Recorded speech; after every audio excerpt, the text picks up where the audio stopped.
Hey everyone, welcome to another podcast of Living a Full Life. Today is a very special guest, Dr. Fiona Lovely from Calgary, Alberta.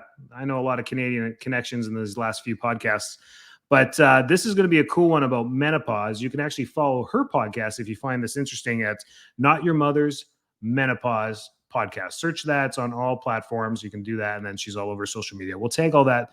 Thanks, Fiona. Thanks for being here. That's my pleasure. Thanks for inviting me. Of course. Yeah. Tell us a little bit about what you're doing for the great community of Calgary. Practicing almost 20 years at this point, most of those years in Calgary. And of course, that's how we met, as we met in school all those years ago. Seems like forever, doesn't it? Like a lifetime. Yeah. Always had an interest in women's health. And so I started my functional medicine training while I was still a student, chiropractic student. And I now practice through that lens and with the principles of functional medicine. And that's essentially looking at the root cause of disease. And my specialties, if such a word is allowed, is women's health around perimenopause or the midlife menopause transition, and brain health for women. Very cool. Very cool stuff. Of course, it's allowed. I mean, we all have, as practitioners, as doctors, as teachers, we all have our loves and our passions, and you can call that whatever you want. Your specialty, your focus, your primary, whatever it is. I think that's perfectly fine. Let's dive into menopause. I'm going to probably be quiet for about 20 minutes here and let the expert talk on menopause. But we have so many patients that listen, so many people, not just patients, they're not even my patients, that listen, that are female in that demographic, the 40 plus crowd, that, want to talk about it. And the medical route isn't exactly, responsive. It's like, well, yeah, it's normal. Congratulations for making it this far. Here's some meds. Let's look at your thyroid. And that's about it. That's as far as it goes. I know my mom dealt with it. It still deals, the whole time, and doesn't sound fun. But yeah, tell me about how, a different perspectives, like someone like you can actually listen. Yeah. Thank you for asking the question. So, menopause can be a terribly confusing time for women, and it starts much younger than we think it does. And so, we need to be thinking through the lens of the hormone transition even as early as 35. So 35 to 45 is when the menopause transition starts, the perimenopause. You can use those two words interchangeably, or those two terms. 35 to 45 is when it starts, and it typically ends around last menstrual period around 52 is the average year, and the end of the menopause transition is somewhere in the 50s or early 60s. But then a woman potentially spends 40% of her life in menopause, which is kind of new. So it hasn't been that many generations where women lived long past menopause, like just essentially the last 100 years or so. So it really is a matter of how are we looking at women's health? It's not just the bikini medicine, which are the parts behind the bikini. It's actually looking overall and saying, what's the brain doing? What's the heart doing? How are the bones? All of these things really, and of course the hormones, and of course the endocrine system. These are all parts of it. But it's a big conversation to be had. And it turns out that we're entering a really cool era around menopause transition, which is we have new research that is showing new treatment options, and we have better understanding of the physiological principles, processes that happen behind menopause. And because of that, we have new treatment options as well, which is nice.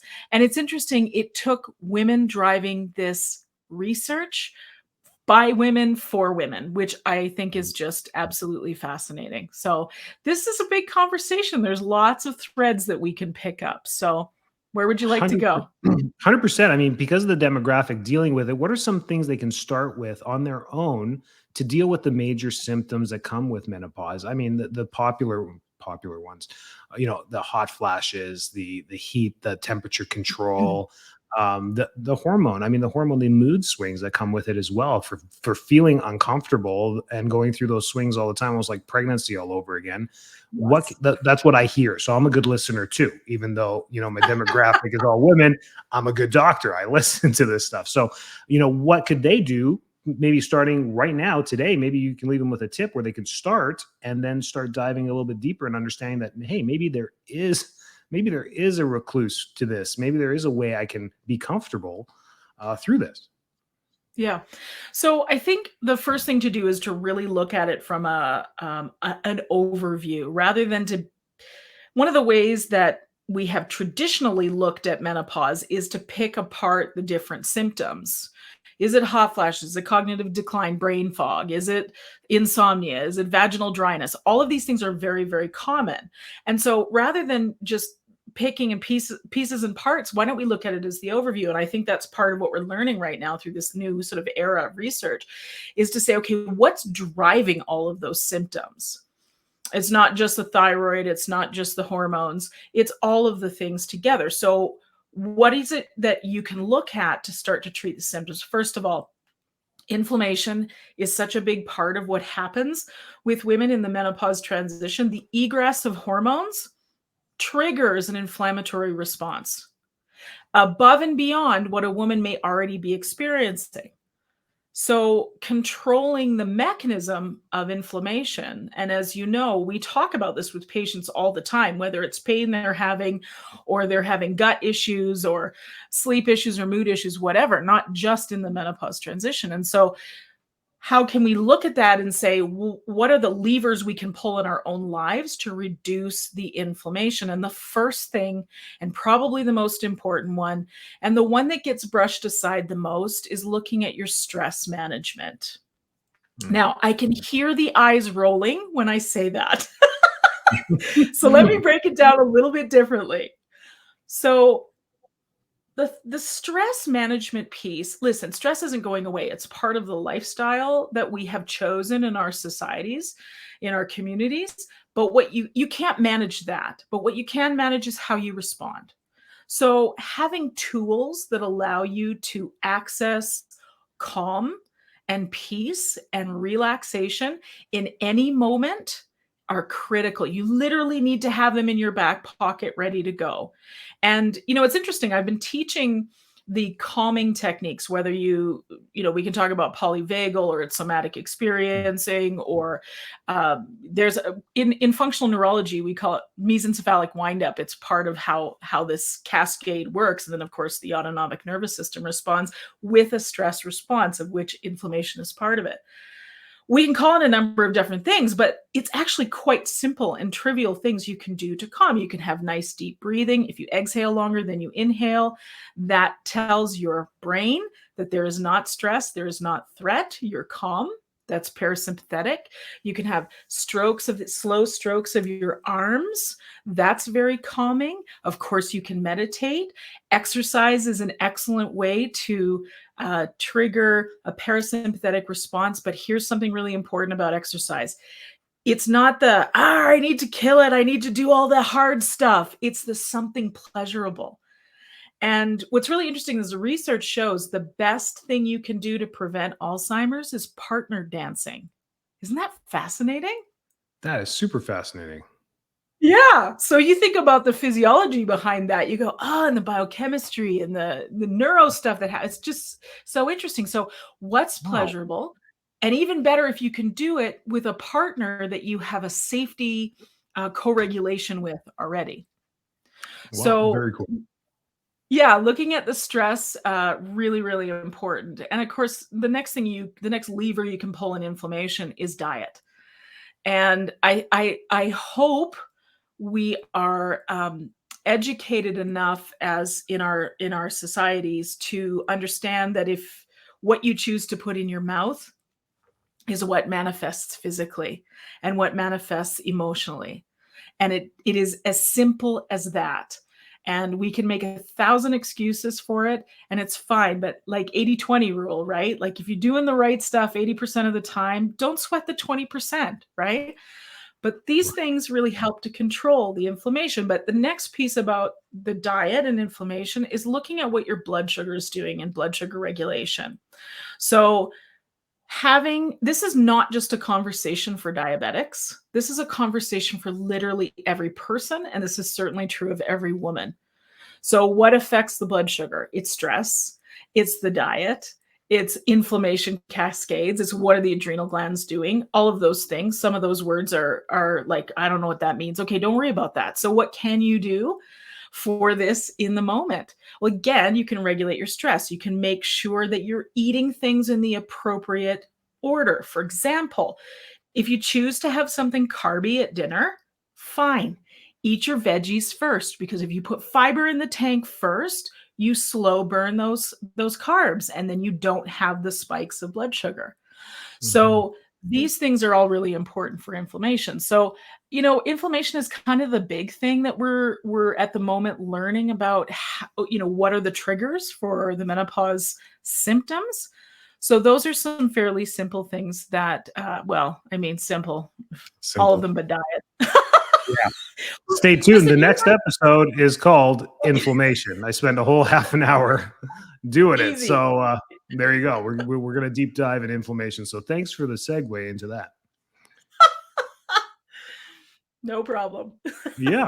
No, it is. It is a deep dive. So, I mean, great tips. I mean, look what you can do physically to help, endocrine wise or hormone wise or internally with that. That's amazing. And I love how you touched on exercise, not high intensity. That's a different goal for a different thing. The low intensity, methodic exercise, Tai Chi, yoga, Mhm. dancing, Zumba, that type. Well, Zumba can get kind of aggressive too, but those things, those low, steady cardiovascular exercises for circulation, and it has a hormone effect to it, unlike heavy lifting or CrossFit or high intensity, where we're really stressing the hormone system on purpose for muscle growth and yada yada yada, but not exactly the best time of life to be doing that kind of stuff when you're struggling with the other cascades that are happening. That's cool. Awesome stuff. Yeah, but there is very much a place for resistance training and muscle building for women in perimenopause. Number 1, it helps with bone health. Number 2, it helps with heart health. It helps with visceral fat, which is one of the things that gets deposited during the menopause transition. It's a Mhm. very common thing I hear about from women is, why all of a sudden am I putting on weight around the middle? And we know visceral fat is a risk factor for inflammation. So being able to target that. So there is a place for it. But again, I think the key is do it in a way that is pleasurable for you. Love it. Yeah. Yeah, have it's got to be pleasurable for sure. Something you enjoy doing. That's great. Perfect. And what do you find once you start helping women? The biggest misconceptions they may have, or the biggest things that for you as a doctor, I don't know if this happens. Well, actually, I do know this happens to you as a doctor. When you're so surprised that the simplest things that you give your patients are the biggest life changers to them. We always think diet, exercise, elimination, yada, yada, yada. It's so simple for us because we do it so repetitively to help people. What are things that you run into with your patient base in this category that you're like, yeah, I got to say these 2 tips because it happens all the time? Yeah. Yeah, I love it. So first thing I want to say is Occam's razor says the principle in nature is the thing that's the simplest explanation with the least number of parts is most likely the correct answer. And Mm. I see that show up in medicine all the time. We go with the simplest things. Are you drinking enough water? If you're not drinking somewhere between 2 and 3 liters a day, you're not doing well enough. So that's really critical, especially if you have joint pains, which are something that is very, very common for women, or you're suffering from headaches. Hey, it could just be a hydration problem, boo. That's the easiest thing and it's free. Just make sure you're Mhm. drinking enough water. So another thing I like to recommend is fiber. So women there's a number of things that happens with the hunger mechanism, with the blood sugar regulation mechanisms, etc., during the menopause transition that we really can benefit from having enough fiber in the diet. And that's not something that a lot of women look at. We just kind of go, oh, that's for old people that are constipated or whatever. Or if you happen to have had constipation, which is very common for women, then you've probably had some sort of conversation with a healthcare provider about it. So you want minimally 25 grams a day of a mixture of soluble and insoluble fiber. So what I recommend is you use your food tracking app, set it for fiber at 25 milligrams no, it's grams, sorry, grams a day, and then see how you measure up. And if you don't measure up, then you can add in a fiber supplement. And there are much better options than the everybody knows brand name that you can buy at the drugstore that has aspartame in it. Please don't do that. Literally, Mhm. you can go to here in Canada, I'd say go to the bulk barn, but go to your bulk food store and get psyllium husks. Cheap as anything, and you can just add them to water, stir it in, pound it. Just the other thing is, if you're taking a fiber supplement, you must make sure you're hydrated. Otherwise, it will plug you up. So the thing about fiber, I have seen that work so well for a number of the menopause symptoms. And one of the things it works exceptionally well for is women who don't sleep through the night. Okay, who would associate fiber with insomnia, right? Wow. Exactly. Yeah. Yeah. So quite often that's a blood sugar issue. Women will have a spike of cortisol in the night because they don't have enough. The blood sugar's gone down and the brain goes, oh, we need fuel. So let's kick the adrenals a little bit and see what happens. And then you wake up and you may not perceive hunger, but that is so often the case. Now, the bigger antidote to that is intermittent fasting done for a woman's body. Most of what is out there about IF is male centric.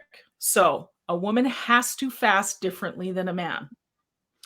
But to go back to the blood sugar bit, so if you take a fiber supplement, let's say before your last meal, depending on when you eat, depending on when you go to bed, there's a number of different subjects we could talk about there, but it actually will help you slow burn that last bit of fuel. And if you happen to be fasting, that can be one thing you do as you close your eating window, is to take a fiber supplement. Great tips. Now, fasting is different for women and men. Oh boy. Yeah. Yeah, Tell I me saw your about the brain going women up at part. that. The men we got down. I mean, this Oh, yeah. even play a huge role because I coach on weight loss as well, and Mhm. I am guilty of following the same fasting rules for everyone except windows for like previous alcoholics and stuff like that, where you need to shorten the window because you got to help the liver a little bit. Other than that, tell me about the women. What's going on? What do they need to do for Yeah, fasting? you got it, you got it. This is such a thing that I saw so often with women, and listen, we can get triggered into punishing ourselves with food so quickly that we have to Mhm. be so careful about how, as healthcare providers, how we dispense that information. First thing is intermittent fasting is excellent for brain health and body health, blood sugar, all of those things, weight loss, you name it. However, and in fact, it's been in the literature, it's been in the medical literature for 100 years.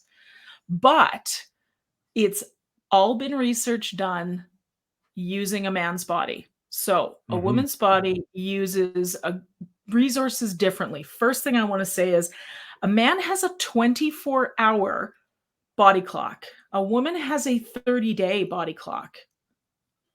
So that's and here we are, women living in a world that works on a 24-hour clock, right?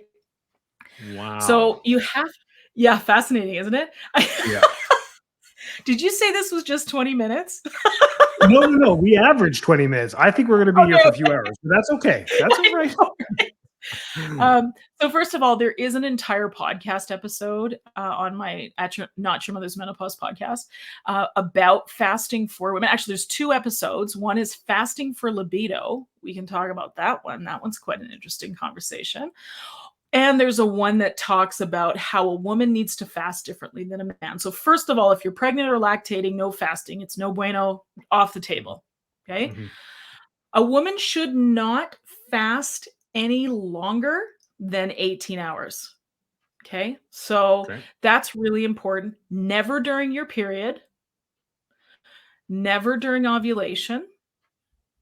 The early part of the cycle, which is the follicular phase, that's the estrogen phase, that's when you can do those longer fasts.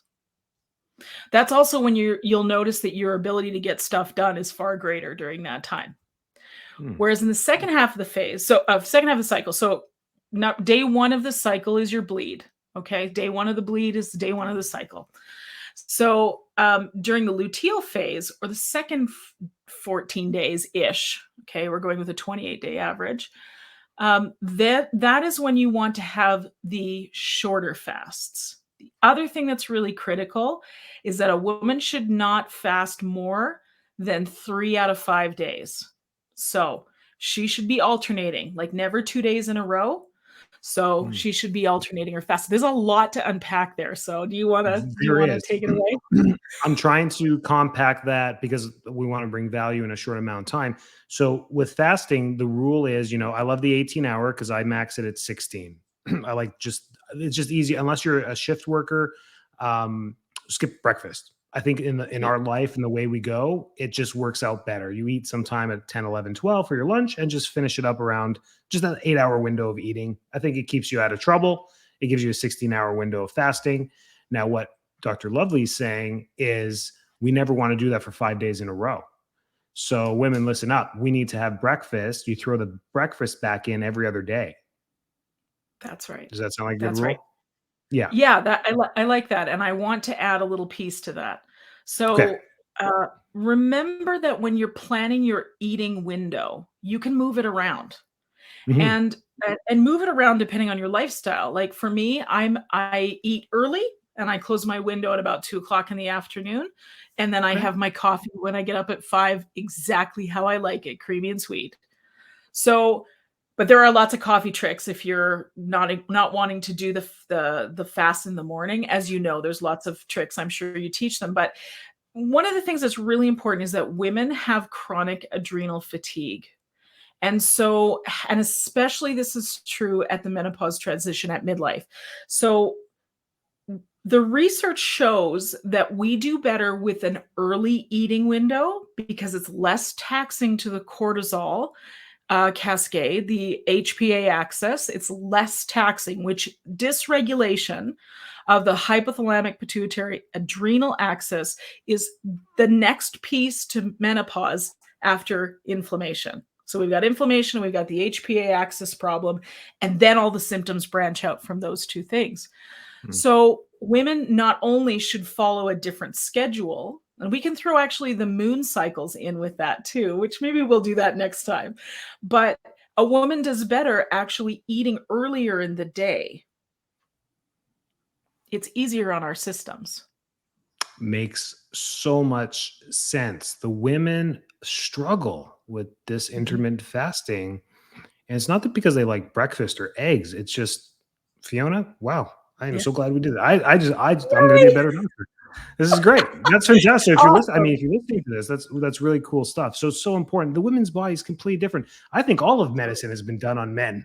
I mean, let's just be Yep. honest. The entire literature was male doctors calling in male patients and then documenting for centuries that way. And unfortunately, we haven't taken the time to really dissect, not literally, women's medicine, and how it's supposed to go through there. So that's super fascinating stuff too.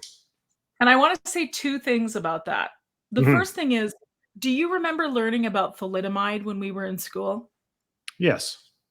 Okay. So basically what happened is it's a anti-nausea medication. Women were given it in the 60s for morning sickness, and what ended up happening was these horrific um babies being born without arms and limbs, and not only that, but the changes that were done to the DNA from the thalidomide last at least 2 generations, meaning that the grandchild of a woman who had taken this medication in the 60s could be born with the same defects.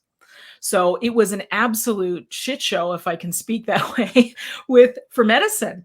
And what happened was medical research went, women are too unpredictable. We can't have their bodies as part of the research. So we're just not going to do medical research on women. Even the female Viagra was tested primarily on men. So when your doctor is dosing you for whatever medication, chances are that dosage is based on a man's body and not a woman's body, and we know that a woman's body does a metabolic thing totally differently. Yeah. Second thing I want to say to you is that women's pleasure anatomy was not even in the anatomy textbooks until the 90s. That explains a So lot. it does, doesn't it? We could It does. talk about that one. That explains everything. I mean, I know. yeah, okay. There we go. Yeah, wow. Okay, so yeah, I mean, yeah, I mean, we can go through the history. I mean, it's gruesome. It's absolutely gruesome. But we're changing that. We're changing that one step at a time. I'm glad we're here now and doing these things and being aware of this stuff and listening to women. I mean, they don't have a voice and they come in distraught all the time, not because they're women, but because no one's listening to them. No one really knows what's going on, and they say you're fine. But anyways, I got I got 4 girls in this house, my wife and my, so we get it. That's awesome. That's awesome stuff. What else do you see in your patient base that, I mean, this is great. I mean, you just gave them 100 tips on what you can do to be healthier. Glucose, that's a huge one. I didn't know if we were going to get into that or not, but I mean, but even the Yeah, fiber, I mean, fascinating, isn't it? it's super fascinating, and how you brought it up with regulating blood glucose, when to take it, Mhm. and being hydrated with it. Because I'll be honest with you, the only reason I ever bring in fiber is to get people to go to the bathroom. That's right. But once they start eating better, they get more fiber, and then they can't go to the bathroom, and that's a hydration problem. So it's like Yep. this negative feedback loop. So great way tying that all together. Not Well, that, and if I can add something there, yeah, it's not only 25 grams of fiber a day, make sure you're getting enough protein, because one of the things that happens is women start to put on weight, as I talked about with the visceral fat deposition, is that we tend to use food for comfort. And to be perfectly honest with you, most of the food we use as comfort is not protein, it's carbs. So we can feel full, but we cannot be nourished. And, that's a big conversation. But generally, the rule for protein is you want um, ideal body weight, same number of grams. So if it's 150 pounds, then it's 150 grams of protein a day. good rule. I like that. Makes it simple. Yeah, thank you, Dr. Lovely. This is great stuff. Definitely follow her. I mean, look at this. Look at her knowledge. This is fantastic. She's at Fiona Lovely and at Dr. Fiona Lovely on social handles, especially TikTok, Facebook, her podcast. I'll put them all in the links. Most people are audio listening to this. If they go onto YouTube, they'll see our beautiful faces. But other than that, thank you so much. We got to do this again. I would love to. Yeah, that's awesome. Thanks for your time. Thank you for having me. See ya.